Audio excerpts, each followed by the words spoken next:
Welcome to the Love Intervention. I'm Pastor Evans. I'm Mrs. Evans. So we're enjoying our time here in season 2. Today we're going to talk about Family Matters. Family Matters. Matters of the family. Matters of the family, folks.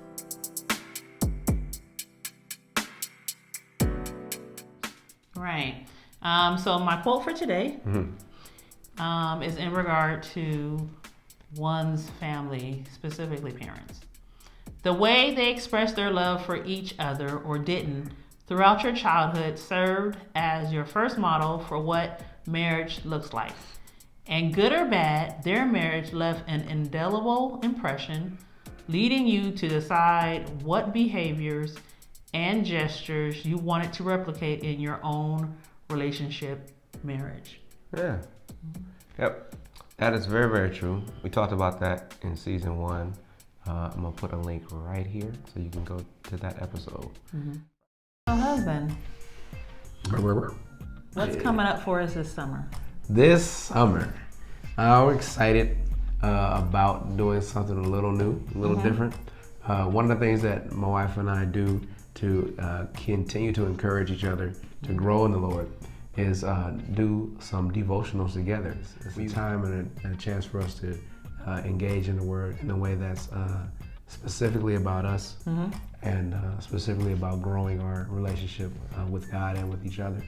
So, We're going to try these things live. right, should be fun. Hopefully you can join us. So, How did your family influence the way you see marriage? you know what? You always ask the questions. That means I always got to answer first. I just want to put that out there. Right. So, how did my family influence the way I saw marriage? Right. Right. You know what? I saw my folks together. My folks were together until my dad passed away. And he was pretty involved in our childhood, and I never really saw them argue. I know now that they argued, but I never saw them argue. They were loving toward each other. So I think that I, what's the word I'm looking for? Like made it kind of fantasy that this is how it's supposed to be. Like you're always supposed to be loving toward each other, and we should be. Right. But it seemed that way in my home, that my dad was always loving toward my mom, and so I wanted to be that way. So I think it made a good impression. He was really involved with us, so I really wanted to be involved with the kids, and that's harder than it looked like. and being a good husband, I think, is hard. It's way harder than it looked like from a kid perspective. So, Right. Yeah. So for me, as our viewers know, because I've shared before, I came from a abusive family. And so as a child, I saw a marriage that included like husband beating wife. They drank excessively together, husband molesting children, Right. Wife being jealous of children. And so I had a very negative view about what marriage was. I'm not even sure I knew it was what the word marriage was. Right? Because as a kid, you're like, my parents are married. I didn't really connect that to the institution of marriage. Right. They were just married. They were together. They were raising us. Right? Right. And so it was an unhealthy way to see marriage. Yeah. So we kind of got two different impressions of marriage when we were growing up. Right. Mine is very unhealthy. Right. And I felt like mine was healthy, but that's outside looking in. I think that's important to note. Like, you don't really know what someone else's marriage is like. Right. You only know what you see, right? So going into our marriage, we had this pretty different view of what marriage was. Right. And then I think it caused some struggles on my part, because I didn't know how much work it actually took to make it look like there was nothing going on. You know what I mean? Right. That having the conversations, because they obviously had arguments, but having the peace of mind to have arguments and conversations where the kids couldn't hear it, where your parents weren't concerned about that. Yeah, they weren't concerned about it, and I don't think they even cared. Right. Right. I think it was. I grew up in a family maybe that was about self gratification. Mm-hmm. Right. And so when I saw marriage as something being or that you have to satisfy yourself. Right. Right. Well, yeah. So that's why these sessions are important. Right. That's Which is why we might have had a better 5 years had we had a better premarital counseling. Just Right, gonna because throw it that was out rough. It was rough for 5 years, y'all. You're just gonna tell the people it was rough for 5 years. Look, we've been married 20 years. We had like 15 really good ones. Right now we got like little parts that might be tough, but Right. But the first year was.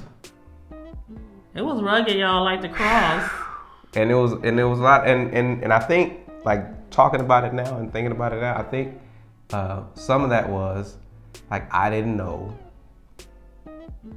how it's supposed to work. I didn't get the behind the scenes thing, and I think and I can only speak about my half of it because I know a lot of it was, and once you get to this place, husbands, a lot of it was me not knowing how to be a husband. Mm-hmm.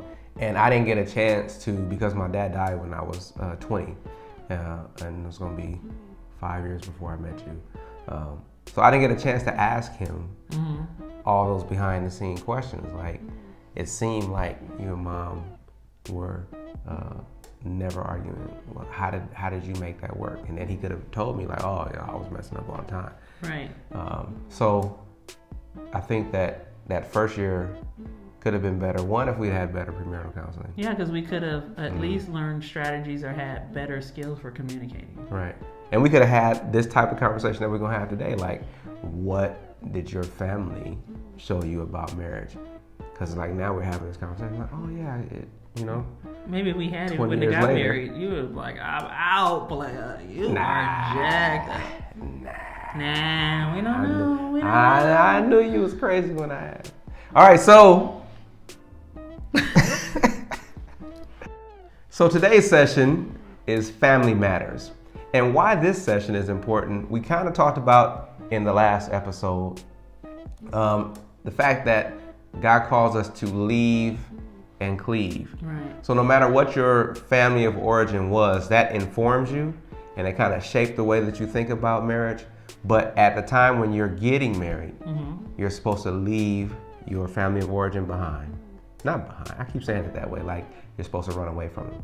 But their influence in that way becomes less because now your primary ministry, your primary goal, your primary focus is on your spouse. Right. So you leave and cleave and get as close to your spouse as humanly possible. And really, in marriage, this is the closest you can get to anyone.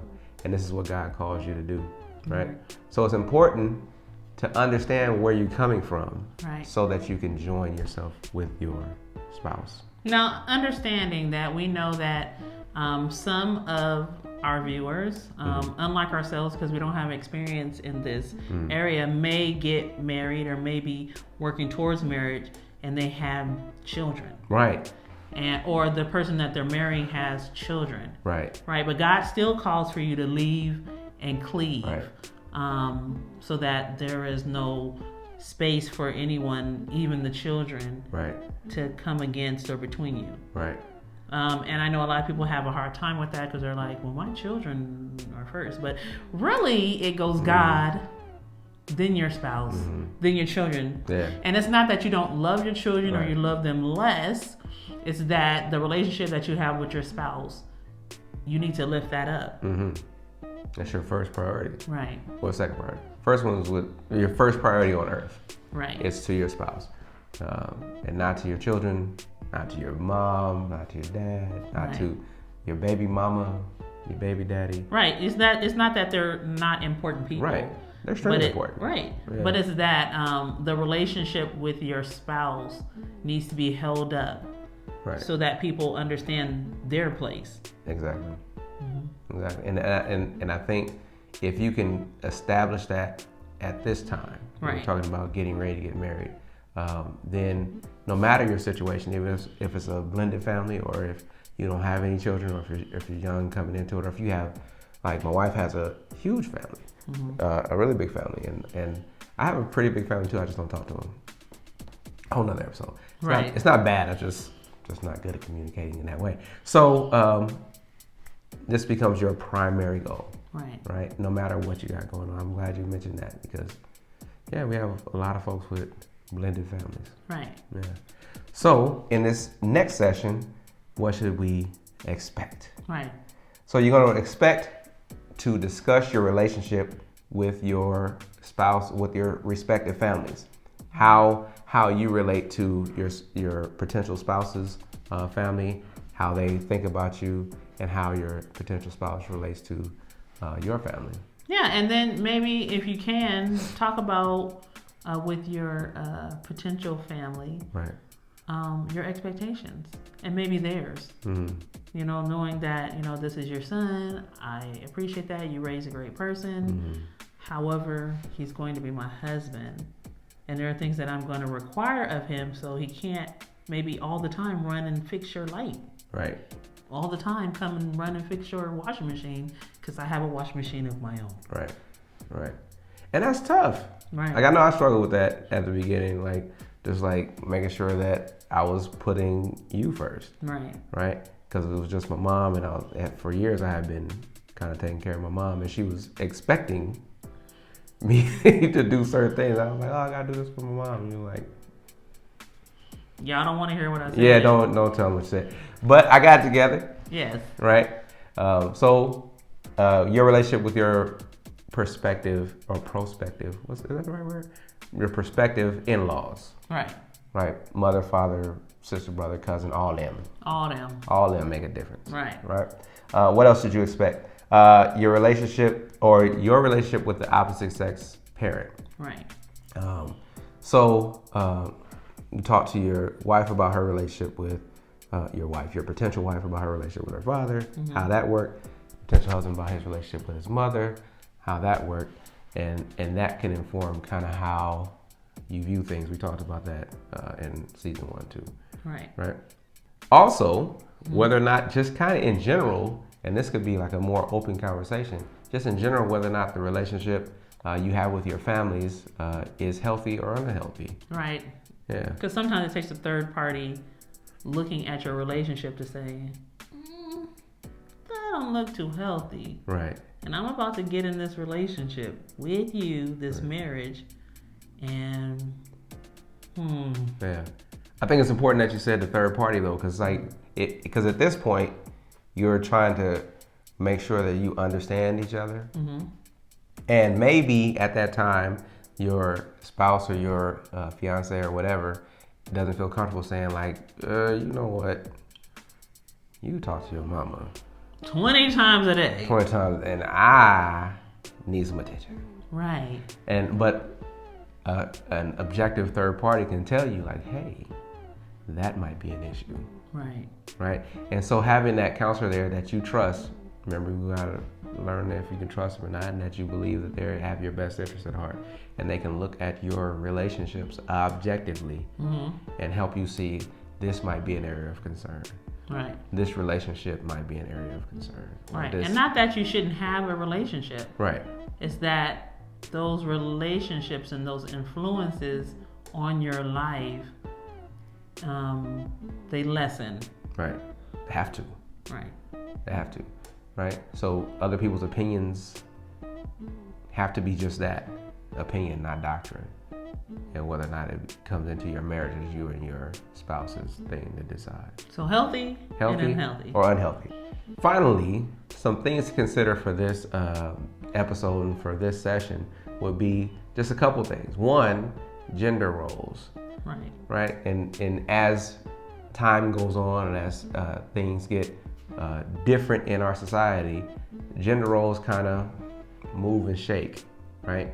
So you want to make sure that you understand each other as far as what might be considered typical gender roles. Right, because one person might come in with very strict, set gender roles, and the other person might have very lax, loosely gender roles. Right. According to the influence of their family. Right. Or the influence of their family and then them deciding that they didn't like it.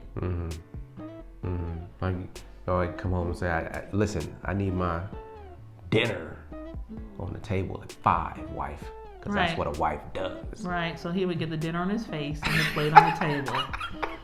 Wait a minute. Would it be hot though? That's okay. You gonna put the food on my face? Yeah. Well, and just like typically, supposedly, the man handles the money. But I'm not good with that. Right. So in our marriage, my wife handles all the finances. I don't even know what's in the bank. You don't even know what bills get paid. Well, I help pay the bills. But you don't know if they get paid. I do know. I know if the ones I pay get paid. Right. Right. We'll talk about finances another time. Right. And then finally, the last thing to consider is family time.